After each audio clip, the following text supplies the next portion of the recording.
오늘 우리에게 주시는 하나님의 말씀은 로마서 13장 8절에서 10절까지 말씀입니다. 제가 읽은 성경으로 신약성경 257페이지 제가 봉독할 때에 하나님의 말씀으로 받으십시오. 피차 사랑의 빛 외에는 아무에게든지 아무 빛도 지지 말라. 남을 사랑하는 자는 율법을 다 이루었느니라.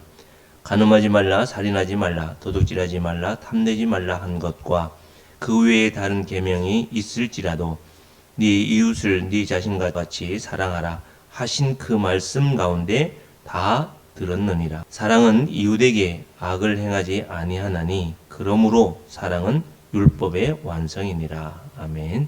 자리에 앉으십시오.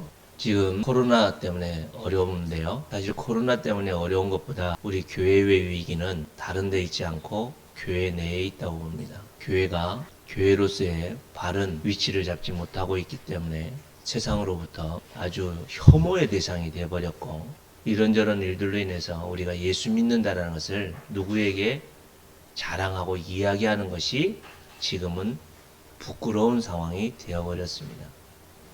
이 로마서가 기록되어진 그 당시에도 심각한 박해와 어려움이 있는, 예수님 믿는다는 것을 이야기하고 그것이 드러나면 바로 잡혀가서 죽게 되어지는 그런 상황이기 때문에 예수님 믿는다는 것을 누구에게 떳떳하게 이야기할 수 없는 상황이었어요.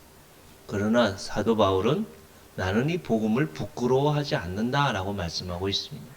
왜 그러냐면 이 복음이 무엇인가를 알았기 때문에, 이 복음을 통해서 자기가 이전에는 원수 되어졌고 이전에 연약했고 이전에 할 수 없던 자기를 하나님의 그 크신 은혜로 하나님의 자녀가 되었을 뿐만 아니라 이방인들을 향하여 이 복음을 전할 수 있는 일꾼으로 세워졌기 때문에 자기의 삶의 중심에는 이 복음이 예수 그리스도의 이 구원자 되심과 삼위 하나님의 보호하심과 인도하심이 자기의 생명보다 더 소중한 것을 알기 때문에 그것을 부끄러워하지 않는다라고 말씀하고 있습니다. 그것이 이 로마서를 쭉 설명해 가면서 1장부터 7장까지는 철저하게 죄인들이 어떠한 비참함과 고통 속에 있는지, 그리고 예수 그리스도 안에 있는 8장부터 이제는 11장까지는 예수 그리스도 안에 주어지는 거룩한 성도들의 특권과 은혜가 무엇인지를 설명하고 있습니다. 그러면서 12장부터는 이제는 구체적으로 예수 그리스도를 믿는 하나님의 구속함을 받는 여러분과 제가 이 땅에서 어떻게 살아갈 것인가, 그것을 말씀하고 있습니다. 그 가운데 오늘 이 13장은 1절부터 7절까지는 국가와 권력기관들, 우리의 권위자들에 대해서 어떻게 이야기를 하고 있는지, 우리는 어떻게 살아야 되는지 그것을 말씀하고 있습니다. 그리고 오늘 읽은 이 본문은 우리의 공동체 안에 있는 성도들 가운데, 누구요? 공동체 안에 있는 이웃들인 성도들 가운데 우리는 어떤 삶을 살아야 되느냐, 또 그 공동체 안에 있는 사람뿐만 아니라 이 세상의 이웃들을 향해 우리는 어떤 삶을 살아야 되느냐, 이것을 말씀해 주고 있습니다. 그래서 초두에 말씀을 드렸듯이 이 복음의 탁월함, 이 복음의 영향력을 통해서 이 교회와 예수 그리스도를 믿는 신자들을 통해서 이 세상의 썩어짐을 드러내고 더 이상 썩지 않도록 소금의 역할을 감당할 수 있도록 하나님이 여러분과 저를 세워주신 줄 믿습니다. 또한 교회를 통하여, 거룩한 신자들을 통하여 이 어두운 세상에 빛의 영향력을 끼쳐나갈 수 있도록 우리를 세우셨고 우리를 지금도 사명을 주셔서 인도하고 계심을 믿습니다.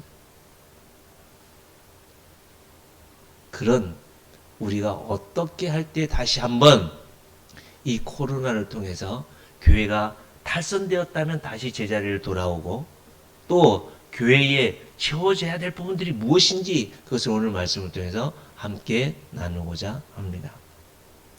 오늘 이 말씀 전하면서 먼저 우리는 국가에 대해서 먼저 생각해 봐야만 합니다.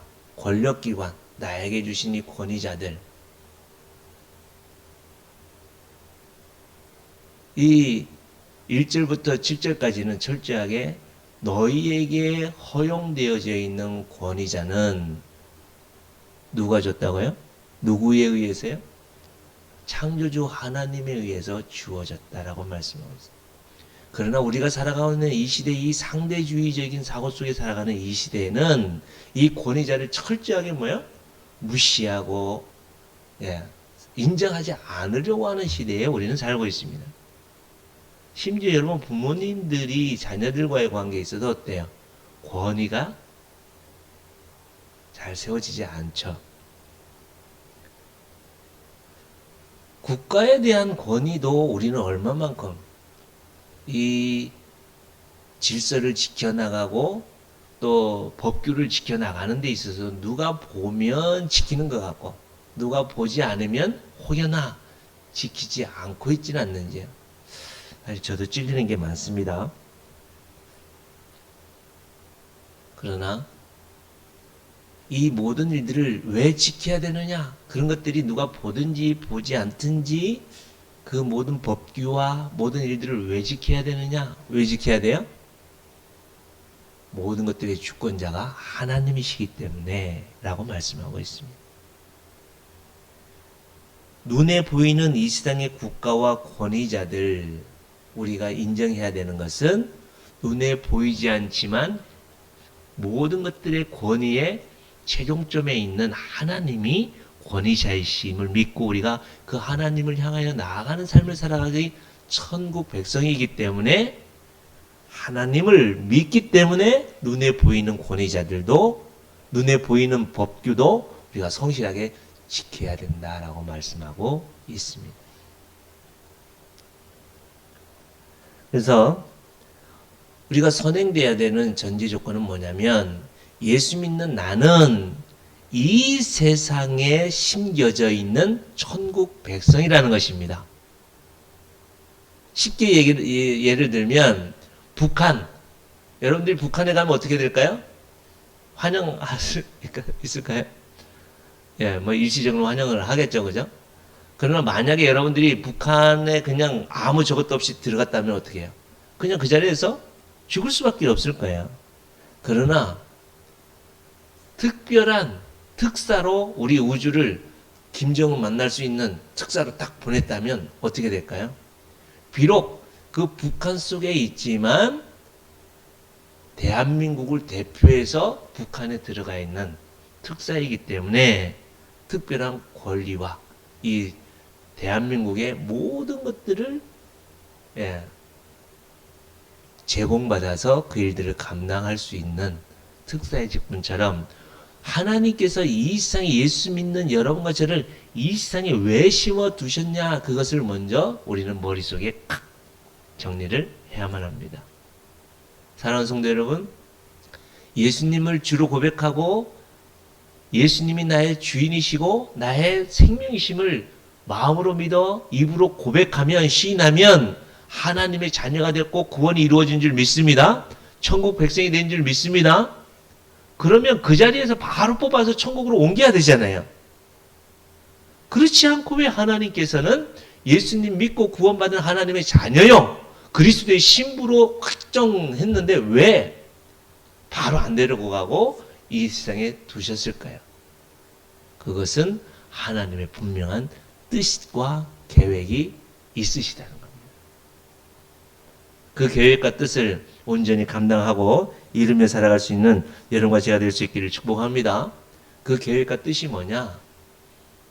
그것을 율법에서 계속해서 하나님과 우리와 맺은 언약에 대해서 계속 이야기를 하는데 먼저 보면 마태복음 22장에 부활이 없다 하는 사두개인들 당시대 예수님 당시에 큰 유대인들의 종교 두 지도 그룹이 있었는데 사두개인이라고 하는 제사장들과 소수의 종교 지도자들. 근데 이들은 뭐가 없어요? 부활이 없다고 믿었어요.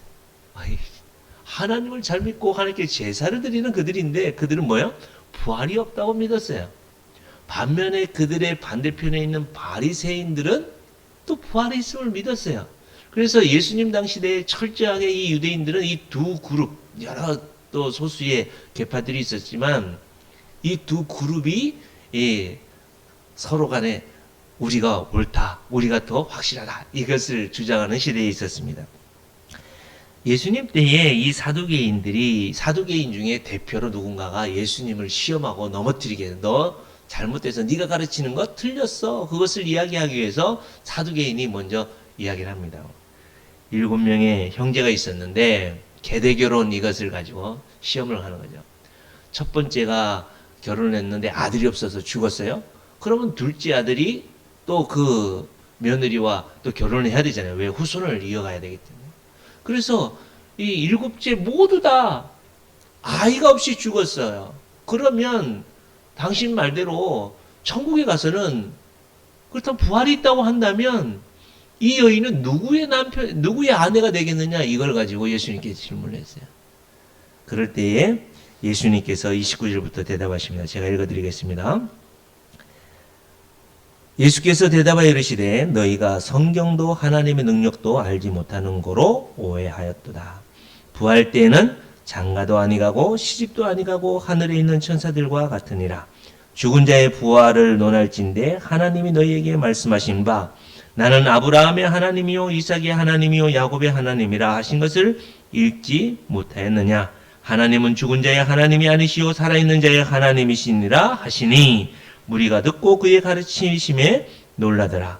사두개파 사람들이 예수께 와서 시험을 이렇게 걸어보는데 이제는 뭐요? 예수님이 이 말씀을 가지고 그냥 한 대 친 거죠. 완전히 요즘 말로 박살을 낸 겁니다. 그랬더니 반대판에 있는 바리새파가 우와, 그럴 줄 알았어. 너희들 깨질 줄 알았어. 이제 우리가 도전해 볼게. 그래서 그 중에 율법사라고 하는 율법을 가르치는 사람 중에 대표로 젊은 유능한 사람을 보냅니다. 그래서 뭐라고요?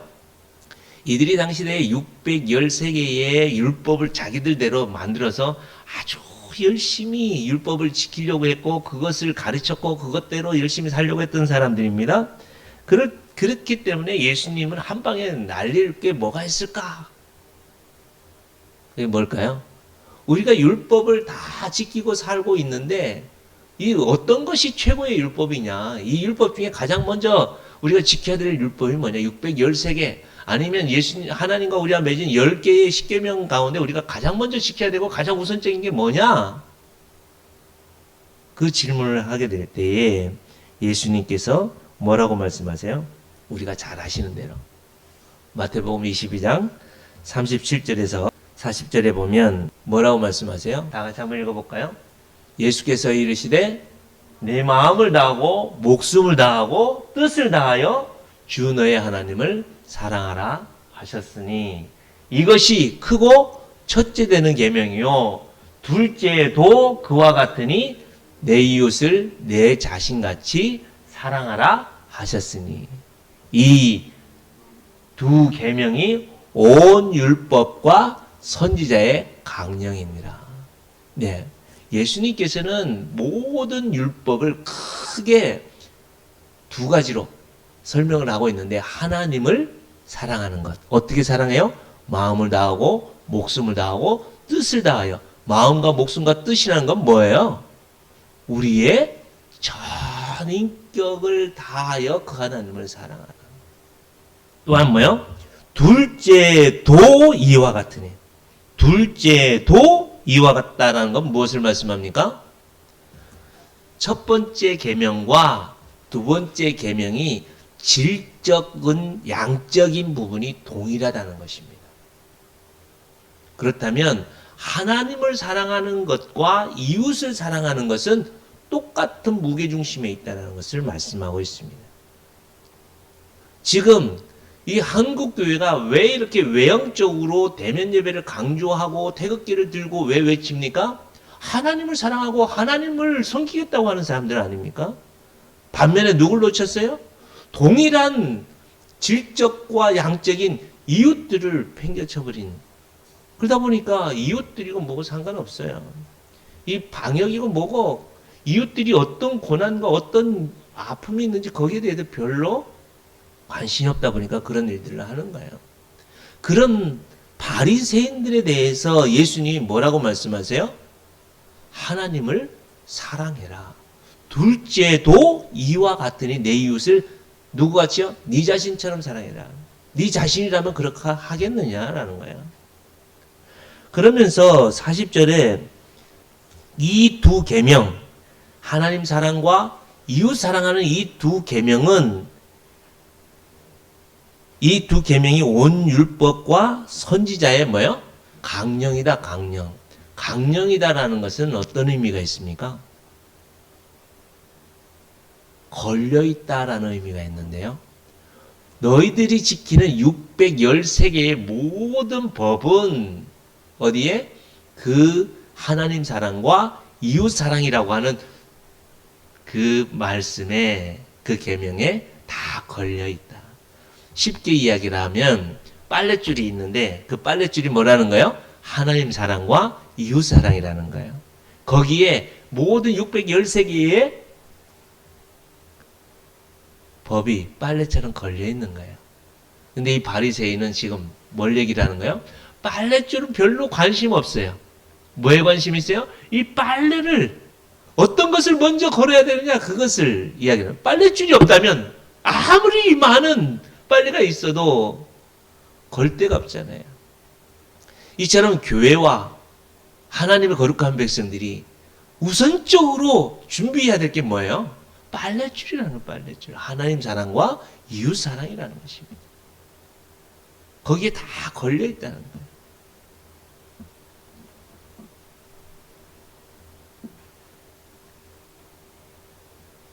우리가 주일날 예배를 대면해서 드려야 되느냐, 뭐 해야 되느냐, 뭐 해야 되죠. 뭐 해야 됩니다. 왜요? 교회라는 것은 우리가 어제도 같이 가정기도회를 했습니다만 이 한 하나님, 삼위일체 하나님을 함께 고백하는 우리들은 왜 그 고백을 합니까? 이단에게 넘어가지 않고 유혹되지 않고 온전히 믿음의 대상인 그 하나님이 계심을 믿고 그 하나님을 사랑하기 위해서 우리가 그 하나님을 온전히 고백하는 거 아닙니까? 근데 그 하나님은 지금 우리들에게 어떻게 하고 계세요? 삼위 하나님 지금도 우리를 보호하고 계시고 인도하고 계시지 않습니까?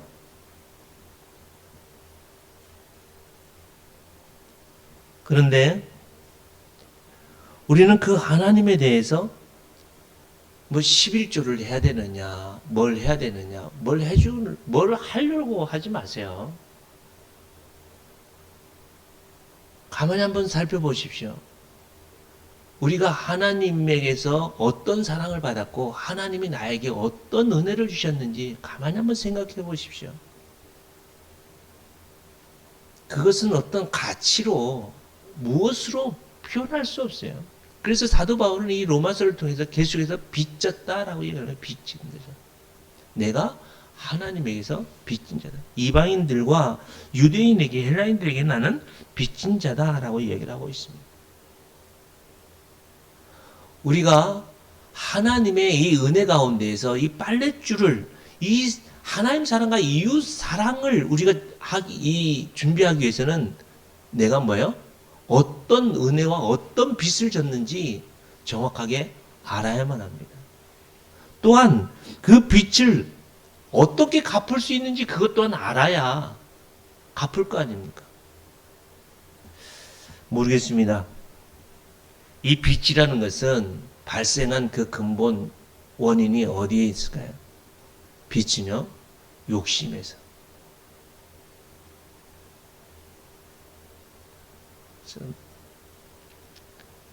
없이 살아봐서 아는데요. 빚을 굳이 욕심에서 지냐? 아닙니다. 어쩔 수 없이 빚을 질 수도 있습니다. 떼거리가 없는데 아이들 학교 육성회비도 내야 되고 수업료도 내야 되는데 어쩔 수 없잖아요. 옆집에 가서 그냥 빌려오죠. 저희 어머니가 저희 학교 가면 막 밥 차려놓고는 막 동네를 다니세요. 왜요?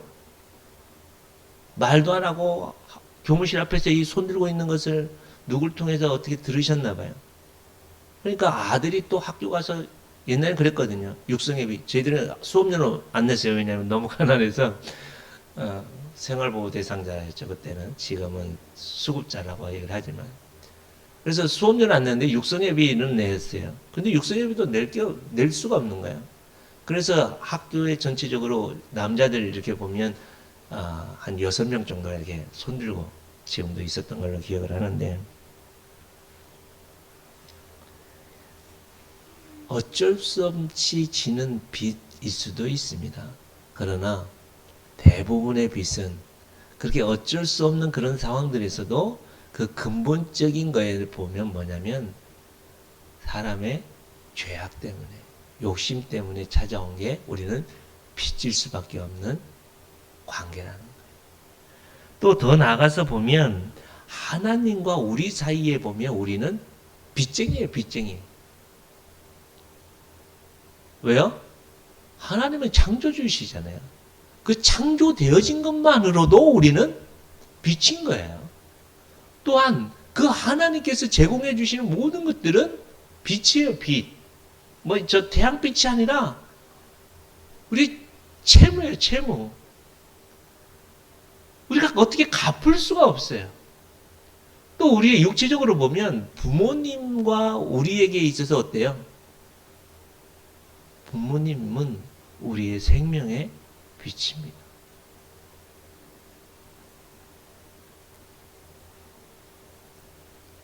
부모님이 안 계셨다면 나는 이 세상에 존재할 수가 없습니다. 이 말씀 묵상하면서 예전에 있던 교회에 정말 태어나지 않았으면 자기 자신을 왜 낳았는지 부모를 이렇게 막 원망하는 그런 친구들이 있었는데 그럴 수밖에 없었어요. 부모들이 돌봐주지 않고 그냥 버려진, 방치되어져 있는 이 아들이기 때문에 부모님들이 왜 나를 낳았을까? 그럼에도 그 친구가 이 땅에서 호흡을 하고 생명을 하고 있다는 그 자체는 부모님이 아니셨다면, 그러나 그건 특별한 한 예외고, 보편적으로 보면 우리들은 부모님의 큰 은혜 속에서 내가 존재하고 있다는 것입니다. 이 자리에 그 어느 누구도 부모님이 나에게 생명을 주시지 않았다면 내가 이 땅에 있을 수가 없습니다. 또한 우리는 이웃들에 의해서 어마무시하게 많은, 뭔가 계산도 안 되고 가늠도 안 되는 많은 은혜와 사랑의 빚을 지고 있다는 거예요. 여러분, 지금도 수많은 사람들이 땀을 흘리고 수많은 사람들이 수고하고 노력하기 때문에 여러분과 제가 먹고 마시고, 이 옷도 그렇고 모든 것들을 그 누군가의 희생이 있었기 때문에 내가 이 땅에 있다는 거예요. 이처럼 이 세상에 존재하는 모든 사람들은 다 뭐라는 거예요? 빚쟁이라는 거예요. 그래서 오늘 본문 말씀으로 들어가 보면 피차 사랑의 빚 외에는 아무에게든지 아무 빚도 지지 말라. 피차. 우리는 빚이라고 하는 것은 뭐냐면 채무자가 있고 또 뭐가 있어요? 이 빌려주는 대여자가 있잖아요. 그죠? 이처럼 빚을 내어주는 사람이 있고 빚을 받아야 되는 사람이 있어요.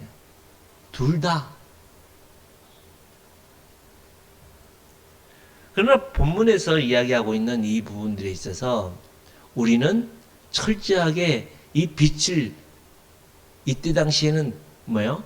세금을 내야 되고 또 먹고 살아야 되고, 그래서 이 빚을 지다 보면 어떻게 해요?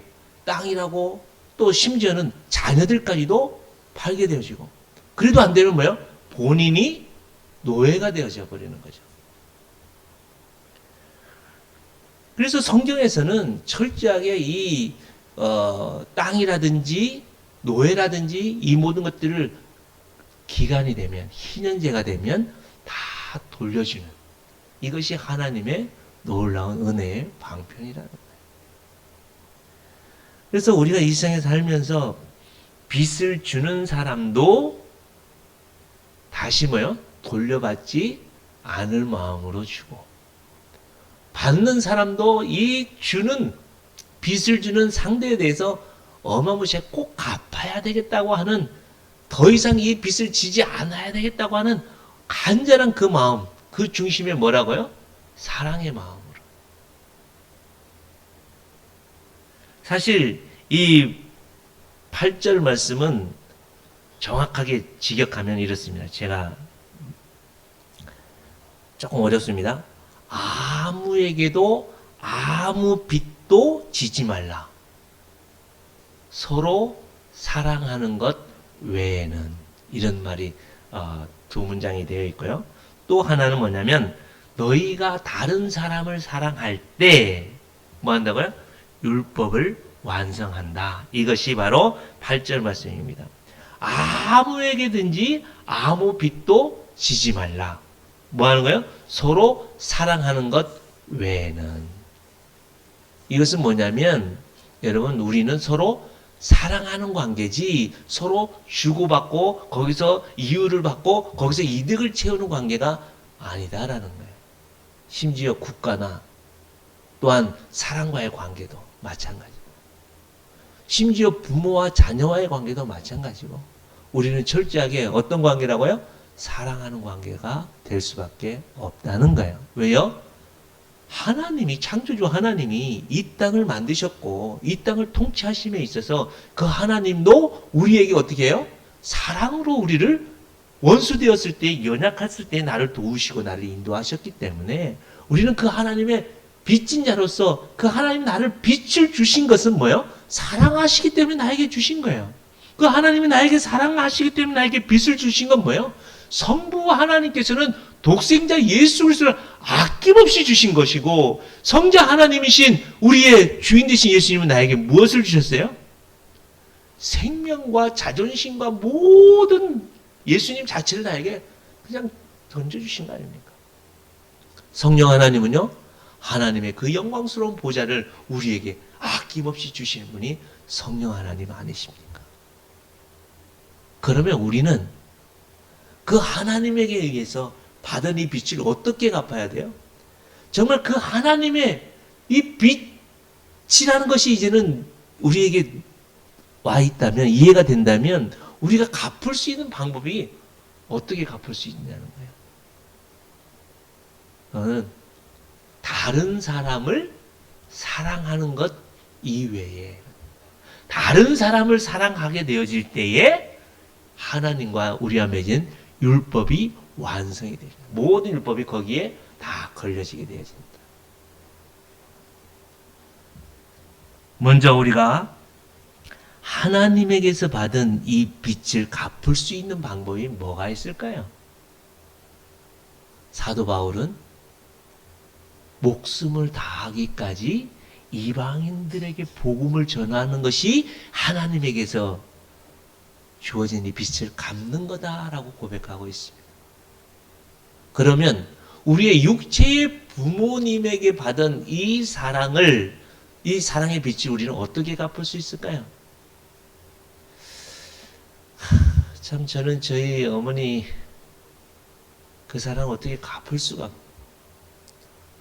저희 어머니가 최고 좋아하시는 것을 해서 갚아드려야 되는데, 저희 어머니가 최고 좋아하시는 게 뭔지 아세요? 뭘까요? 여러분들 같으면 뭐겠어요? 막 돈을 보내주는 거야? 선물 보내주는 거야? 저희 어머니는, 저는 자주 될 수 있으면 일주일에 3-4번, 하루에 한 번씩은 하고 싶은데 요즘 뭐가 잘 안 돼서 이 통화가 잘 안 되는데요. 자식들 만나고 소식 듣는 것, 눈으로 보는 것, 그것보다 큰 효도가 없다고 저는 확신합니다. 이번 명절 때 제가 최고 큰 불효를 할 수밖에 없는데요. 찾아뵙고 인사드리고 어머니 고생하셨고 건강하세요. 이게 최고의 큰, 어머니로부터 받은 그 사랑을 갚을 수 있는 길이라고 보는데, 그럴 수 없음에 대해서 정말 안타깝습니다. 그러나 진정한 부모님이 자녀들에게 내가 너에게 행한 그 사랑의 빛을 내가 어떻게 갚기를 원하느냐? 저는 우리의 자녀들에게 너 나에게 뭔가 해주려고 하지 마. 너 자신이 건강하고 잘 살면 되고, 네가, 저는 저희 집에 가장 중심에 두고 있는 게 뭐냐면 이웃을 섬기는 거다. 뭔가 도와주는 거다. 우리 아이들은 이게 머리에 박혀가지고 하여튼 말할 때마다 그거에 대한 부담이 있을 수 있는데요. 그렇습니다. 첫째는 오빠와 동생 사이에 서로 위해주고 사랑해주는 것. 이게 저에게는, 부모에게는 최고의 빚 갚는 모습입니다. 여러분들도 그렇죠? 형제 간에 서로 사랑하고 위해주고, 그것만큼 부모님이 좋아하는 게 어디 있어요, 그죠? 또한 그 자녀가 행하는 모든 일들을 통해서, 그의 삶을 통해서 그의 친구들과 그의 주위의 이웃들에게 선한 영향력을 끼치고 살아가는 그 자녀들을 보면 부모들이 내가 너에게 죽기 살기로 돈과 물질과 내 인생을 바쳐서 너를 했기 때문에 너 나에게 그것을 동일하게 바쳐, 갚아. 이렇게 하는 부모가 없잖아요. 그냥 그 자녀들이 그렇게 사는 것이 끝이잖아요.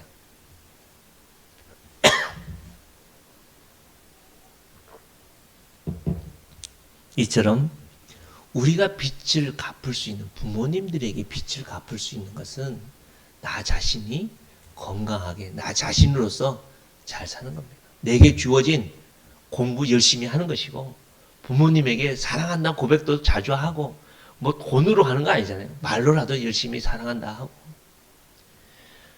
모르겠어요. 저는 24살 된 우리 아들이 와서 제 볼에다가 뽀뽀를 해주는 게 저는 최고 막 짜릿하더라고요. 막 행복합니다. 모든 고생이고 뭐게 다 그냥 끝이잖아요. 자녀들이 와서 그냥 아빠, 문자로도 아빠 돈 보내주세요. 그럼 너무 행복하잖아요. 있는 거 없는 거 막 다 주잖아요. 왜요? 사랑하니까요. 거기에 뭐 더하기 빼기 뭐 그런 게 있습니까? 내가 이 아이에게 이만큼 주면 이 아이가 나중에 커서 막 돈 많이 벌어서 나를 먹여 살, 그런 게 생각하고 하세요?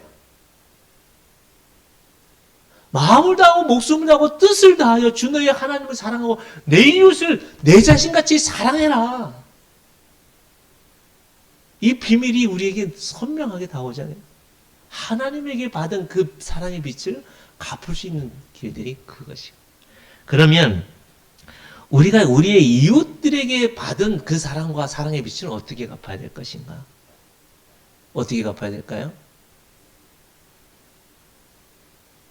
여러분, 첫째는요, 내가 처해져 있는 삶은 내 할 일 내가 정확하게 하시기 바랍니다.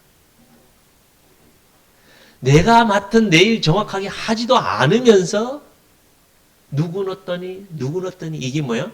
율법이라는 거예요. 그게 살인이라는 거예요. 그게 도둑질이라는 거예요. 9절에 간음하지 말라, 살인하지 말라, 도둑질하지 말라, 탐내지 말라. 그게 다 있잖아요. 법 가지고 들이대면서 네가 나한테 그러면 돼? 내가 너한테 어떻게 했는데 너 그렇게 할 수 있어? 이 모든 것이 사랑이 아니잖아요.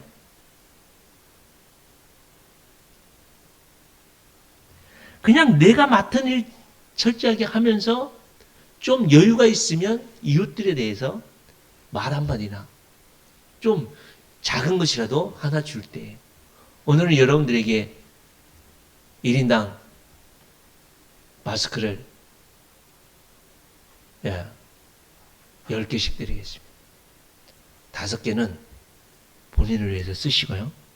5개는 여러분들의 이웃들을 위해서 그냥 마음껏 주십시오. 어제도 어떤 분이 오셔서 밥 한 그릇 사 먹게 밥 한 그릇 달라고 그러는 거예요. 근데 우리가 뭐 밥을 줄 수 있나요, 지금? 그래서 컵라면 드릴까요? 그랬더니 컵라면은 안 되고 사실 돈을 달라는 얘기였어요. 그래서 제가 사실 이것도 좀 교회 안에서 정해야 될 것 같아요. 그런 분들이 오시면 지금 상황에, 예전에 제가 부산에 있을 때는 500원씩 줬거든요. 동전 500원. 지금은 한 2,000원 정도는 주면 좋겠다. 예, 우리 공동체가 합의해서 이 예산도 좀 거기에 대해서 잡아놓고 해서 2,000원. 누구든지 오면 돈 주세요 그러면 2,000원. 우리 교회가 정해놓은 금액입니다. 그래서 드리고, 어제 혹시 마스크 좀 없을까요? 마스크 살 돈도 없대요. 그래서 제가 한 주먹 집어서 그냥 줬대요. 마스크 이렇게 많이 주냐고. 돈 받는 것보다 그걸 더 좋아하시는 거예요. 이처럼 우리 주위에 보면 지금도 너무 많은 분들이 어둠 속에 있는 사람이 있고 너무 많은 사람들이 사랑에 굶주려 있는 사람들이 너무 많다는 거예요. 그냥 다른 걸로 마시고. 제가 우연히 만난 할머니가 운영하는, 여러분들도 드셔봤겠지만 도너츠, 또 핫도그, 고로케, 뭐 떡볶이 이런 것도 쭉 하시는 이분이 이제 저쪽에 교회 다니는 권사님이신데 은퇴하시고 언양으로 오셔서 그 사업을 하시더라고요. 그래서 이야기를 하다가 이분이 목사님 이거 이만큼 한 달에 내가 후원할 테니까 나눠주세요. 그래서 제가 핫도그 이 도너츠 하나와 또 꽈배기 2개 한 봉다리 해서 5봉다리를 1년에 10개씩 받아요. 그러면 그것 가지고 제가 주위에 어른들한테 나눠주거든요. 여러분 비록 작은 거지만 그거 받는 분은요 얼마나 행복한지 몰라요. 얼마나 마음이 따뜻한지. 그리고 또 제가 목사인 걸 아니까 교회에 다 나가야 된다 이런 게 아니라 그냥 예수 믿는 사람들이 이게 바로 지금 우리가 해낼 수 있는 사랑의 빛을 갚는 모습들 아닙니까? 여러분 큰 돈이 아니잖아요. 할 수 있는 부분들이잖아요. 말씀을 정리하겠습니다. 사랑하는 성도 여러분, 하나님께서 여러분과 저를 이 세상에 두신 목적이 뭘까요? 빛을 갚으라는 거예요. 사도 바울은요, 이 빛을 갚기 위해서 죽기까지 그 로마에 가서 그 핍박의 장소까지 가서 이 복음을 전하겠다는 그 열망이 얼마나 강했는지요. 왜 그랬을까요? 하나님의 그 사랑의 빛을 정확하게 알았기 때문에. 또한 이 사랑의 빛을 어떻게 하면 갚을 수 있는 방법을 정확하게 알았기 때문에 사도 바울은 이방인들에게 빛을 갚는 것이 자기의 삶의 이유인 것을 알았기 때문에 그 길을 정말 여러분 가보십시오. 사도 바울이 걸어갔던 그 길을 한번 가보십시오. 막 소름이 돋을 정도로요. 지금도 터키 땅과 그리스와 이 마케도니아 그 지역과 또 로마까지 한번 쭉 보시면 하루 이틀에 되어질 일들 아니에요.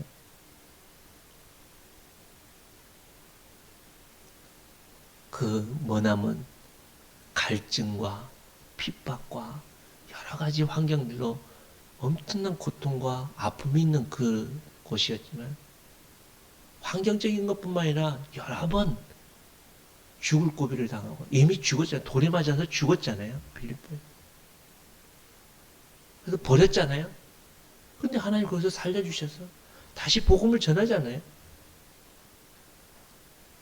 지금 이 한국 교회가 하나님이 찾으시는 사람이 누굴까?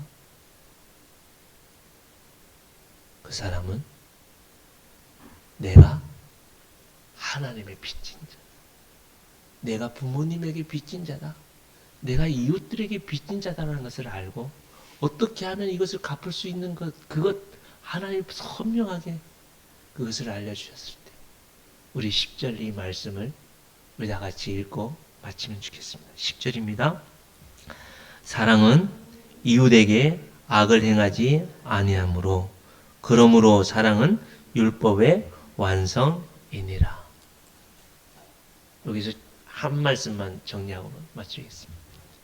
우리가 누구에게 도둑질하고 누구에게 악한 말 안 하고 누구에게 뭐 손해를 끼치지 않았다고 해서 우리가 내 할 일 다 했다? 아닙니다. 그것은 빚진 자의 모습이 아닙니다. 왜요? 당연히 우리는 남의 것을 훔치지 않아야만 합니다. 당연히 우리는 남에게 뭔가를 손해를 끼치지 않아야 되죠. 그러나 하나님의 빚진 자로서 우리는 어떤 삶을 살아야 돼요? 우리는 선으로 그들에게 도와줘야 되는 삶을 살아야 되는 게 바로 여러분과 제 삶입니다. 그래서 사랑이 이 사랑을 가지고 나를 사랑하듯이 그들에게 내 입에 들어가는 것 가지고 나눠주는 것. 그것이 율법의 완성이다라고 말씀하고 있습니다. 그것이 바로 하나님이 여러분과 저를 이 땅에 두신 목적이요 교회의 선명한 이유다라는 거예요. 이 시간 눈을 감고 하나님이 지금 나에게 뭐라고 말씀하는지,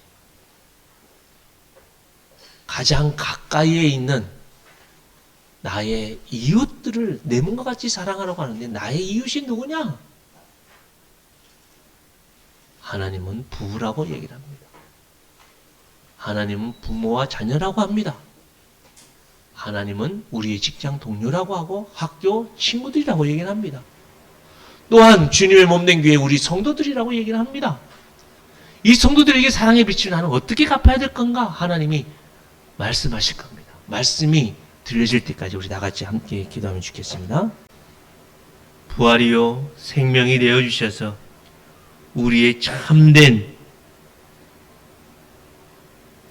구원자가 되신 주 예수 그리스도의 은혜와 아버지 하나님의 전부를 아낌없이 우리에게 주신 아버지 하나님의 그 크신 사랑과 성령 하나님의 교통케 하심과 온전케 하심과 하나님의 그 능력으로 보호하심, 그 놀라우신 은혜가 하나님의 이 놀라우신 사랑의 빛을 알고 그 빛이 무엇인지 알고 그 빛을 어떻게 하면 갚을 줄 알아서 오늘도 앞으로도 남은 삶도 그 빛을 갚기 위하여 사랑으로 살아가기로 결단하며 헌신하는 주님의 거룩한 백성들 머리 위에와 저들의 자녀와 후손들과 행하는 사업과 생업 위에와 주님의 몸된 교회 위에 이제로부터 영원토록 함께 있을지어다.